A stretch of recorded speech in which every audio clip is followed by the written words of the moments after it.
Hi all, hope all is well. Just want to do a quick update in regards to the progress of my veggie garden. Now I know it's nothing fantastic, but the beauty of a veggie garden is it's all about time management and planting your seeds. So you get rewarded with your veggie garden if you just go ahead and put in a little bit of effort to get the garden going basically. What we've got here, this is the basil section, so I just wanted to quickly run through this. What we found is that the entire basil garden itself is self-propagating. So we're starting to get plenty of other plants that are popping up through seeds. So the seeds are actually coming off the basil plant themselves and they're propagating in other areas of the garden. Now we also have a parsley plant here as well and a rosemary plant just here as well. This one here, this come up by seed as well. This is finished now.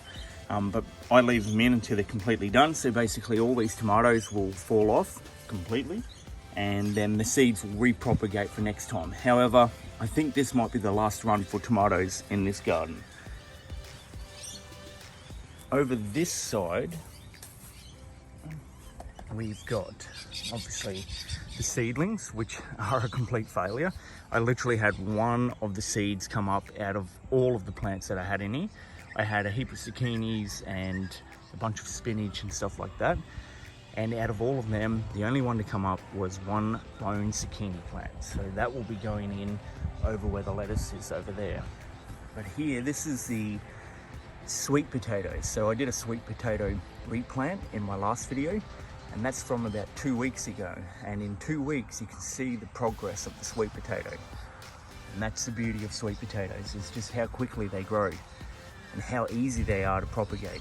All it is just taking the runners, as you can see in that previous video, and planting the runners in a new section of the garden. Now there's a reason I wanted to do that. It's because growing the crop in the same location time and time again, you start to get the risk of developing diseases in the soil. So this time I decided to move it out, and it turns out it was a really good decision to move it out, because putting it over here, you can actually see how well it's doing compared to what's going on down there. So right down there, you can see that was the existing area for the sweet potatoes, and I did replant there as well. However, they're not doing as well as what this is out here. And the reason for that would be twofold. Basically, the soil would be in better condition up here, it's been unused, and it's sunny. And that's the biggest thing, is the sun. And without the power of the sun, your plants will not do well. Now here we've got our lettuce. Now the lettuce were store-bought, so they were seedlings. However, I've let them go to seed. So you can see here they've flowered. And from the flowers, we're starting to get plants coming up, which is awesome. And that's why I like to leave them, to let them go to seed. So that there's basically a baby lettuce plant. And over in here, I found one over in here as well. There's another baby lettuce plant there. There was also another one somewhere as well, but oh yeah, just down in here. So there's 3 new lettuce plants popping up. And what I'm going to do is I'm going to actually plant that zucchini seedling up there. I'm going to plant it smack bang in the middle of the lettuce there, and then let the lettuce grow around it. Here you've got our tomato plants. This one came up. I believe this one was store-bought actually, so this was the one tomato plant in the garden that was store-bought. It's still fruiting really well. Every day we're picking tomatoes off it. It keeps creeping up through the neighbour's fence, but everyone gets their share, so it works out good for everyone. And then the pumpkin. Now the pumpkin at the moment is going mad. It's going awesome. It's loving this climate up here. As you can see, literally I gave it 1 week to fruit. I came out to check it on the weekend. This was about a month ago, and I was ready to pull it out because it just refused to hold any fruit. It would develop the fruits and then they would fall off. And then finally, it started to hold the fruit. So you can see the pumpkins, there's quite a few of them coming on now. So that worked out really well. They're decent size as well. So you can see from my hand there, just for a bit of perspective, that they're decent size. So we're gonna get a good yield off that. There's another one over in there as well. Bit hard to see, but there they are. And this is the tomato patch, and this just self-generates. So I Did a harvest here only 2 nights ago.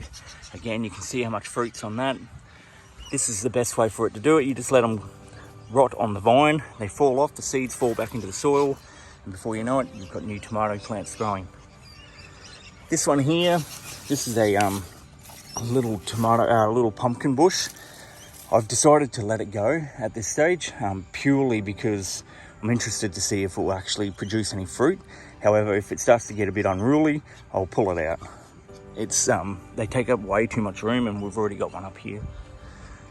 Here you can see the corn. So the corn's starting to flower, which is a bit early, to be honest, way too early. These things should be 5 feet tall before they even start to flower like that. So the corn is not going to be a success. The radishes, on the other hand, they're going awesome.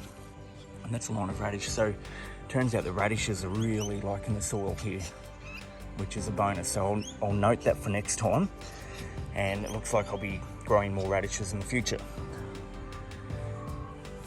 Interesting about these corn plants, as well as I orientated them all this direction. So that's a east-west direction, except for that one there.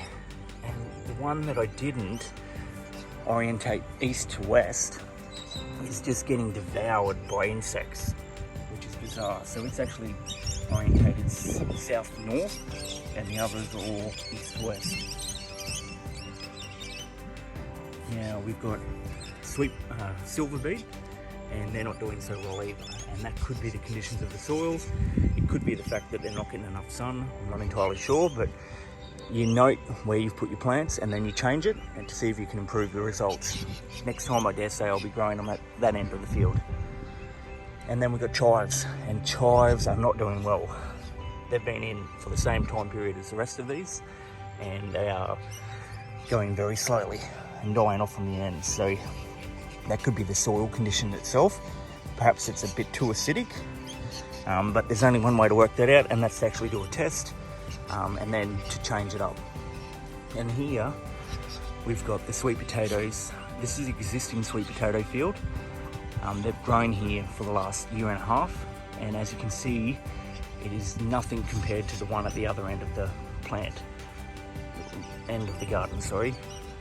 Yeah, so, and that could be purely because it's not getting the sunlight here. So as you can see, there's very little sunlight here at this stage, but there will be come the middle of the day. So you're talking about 11 o'clock, and then we'll have full sunlight here as well. And that's it. Just wanted to do a quick update. Thanks for watching.